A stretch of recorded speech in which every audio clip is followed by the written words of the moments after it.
My presentation entitled "The Stalemate of Peace Negotiation: Status Ambiguity of Karabakh." As you know, status is a modern concept and equals sovereignty of the countries, of the modern states, nation states. So to understand the political transformation in terms of Karabakh, I think the status concept is key concept to explain the process that comes from the 20th in the early of 20th century. To make it more clarified, I think I try to make a historical background between the Armenian-Azerbaijan conflict. For this reason, I would like to start with Turkmenchay Treaty. Actually, there were other treaties, Kürekçay and Gülistan, but Turkmenchay Treaty was a decisive, which was signed in 1828 between the Russian Empire and Iran. And from that time, the colonial process started in the Caucasus, and it means that the nations of the Caucasus failed to define their sovereignty or maybe status over their national geography, and those colonial process lasted until 1917, when the Great Russian Revolution happened, and the nations of the Caucasus got an opportunity to declare their independence, the brief independence state period. But however, the institutionalization of the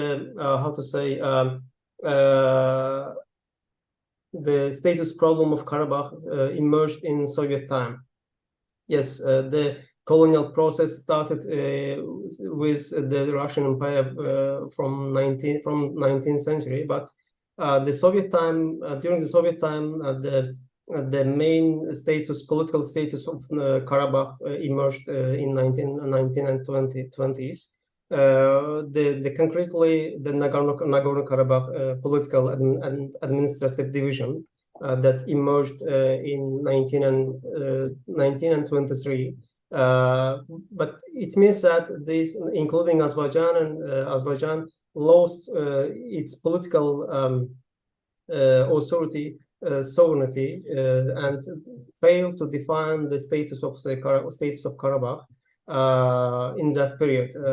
From within the the Soviet time, the Nagorno-Karabakh division served for Sovietization of the Caucasus, and from that time and it lasted until at the end of the Cold War. But at the end of the 1980s, the republics of the nations of the Soviet Union got an opportunity again to get back their independence, which when they got it in 1918 as in Azerbaijan, but those republics were incomplete states that lasted roughly 2 years, etc.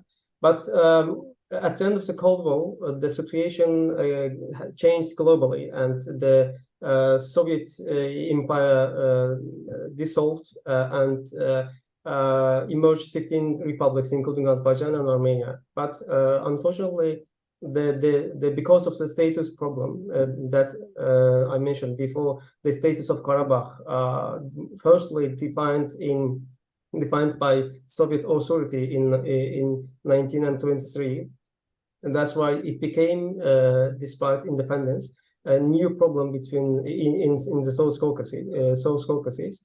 So Azerbaijan got an independence in the early 1990s, exactly 19 and 91, but had to face invasion problem, because the first Karabakh war occurred it was in the territory of Azerbaijan, and Azerbaijan temporarily lost the sovereignty over the Karabakh again, and it means that the status problem again continue again. And in 1994, both sides signed a ceasefire in Bishkek. And it lasted until 2020 for the Second Karabakh War. But from within that time, there were many initiatives for peace. But unfortunately, it didn't happen, and so it seems that yes, the Second Karabakh War was inevitable. So the Second Karabakh War happened in it's called 44 Days War, or maybe Homeland War, as Azerbaijan officially defined it. Firstly, it ended the war in the invasion process. And both sides signed an agreement, actually declaration that they agreed to end the war and also end of the invasion. But and then started to negotiation to start the main problem, emerged problem, the status of Karabakh actually. The Armenian side, I think the main problematic issue maybe of the negotiation process is the status of Karabakh for the future. The Armenian side maybe should accept that the Karabakh, including the seven region, is recognized as the territory of Azerbaijan by the international law.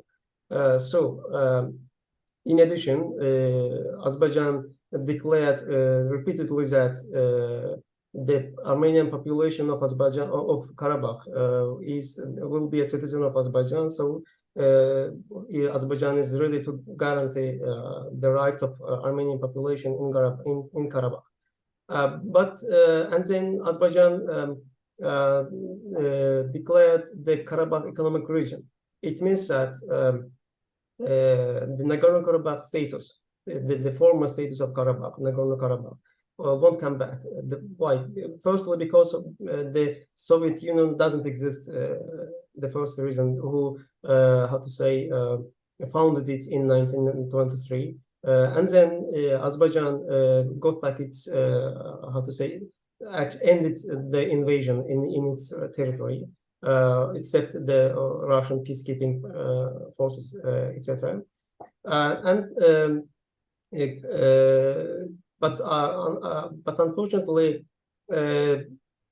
Armenian authorities failed to accept this new status of Karabakh, and looking for maybe Nagorno-Karabakh.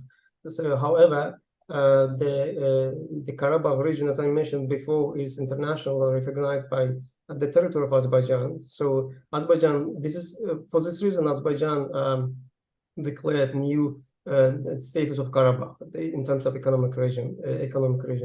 And the main ambiguity of peace negotiation is the status issue of Karabakh, that both sides try to solve this problem. However, there are many good willings in terms of the peace process. For example, the 5 principles which was declared by the Foreign Affairs of the Republic of Azerbaijan, that was mainly based on demarcation, economic collaboration, and security issue, and recognition of the territory of Azerbaijan by the Armenian side. So from my perspective, I think that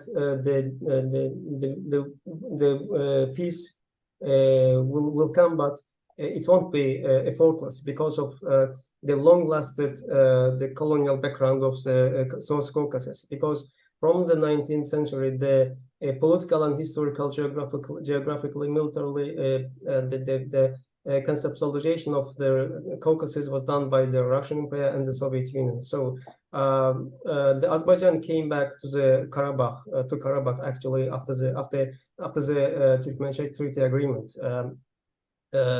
which was signed in 1828. Also, there was a first Republic of Azerbaijan within 1918 and 1920. It was not how to say, a completed nation state as in Georgia and Armenia. So after the Second Karabakh War, Azerbaijan came back to Karabakh after the roughly 2 centuries later and repair its sovereignty over the region of the Karabakh actually. So I think that if Armenia will agree the peace 5 principles, which was offered by the Republic of Azerbaijan, it will bring benefits, and not just for Azerbaijan, for the region, including Armenia. Armenia, because Armenia has a deepened subjection, and if the Armenia will sign agreement, peace agreement, from my perspective, of course, it's my perspective. It can be debated. Armenia will get a chance, opportunity to break its subjection from including diaspora, Russia, etc. I think that the Nagorno-Karabakh status of Karabakh actually will not come back. It is just already historical issue. So the Karabakh economic region, I think it is so practical, is based on pragmatic principles. So that will be issued in the future. So I think this is enough. If there will be any question from the audience, I would like to answer the questions. Thank you.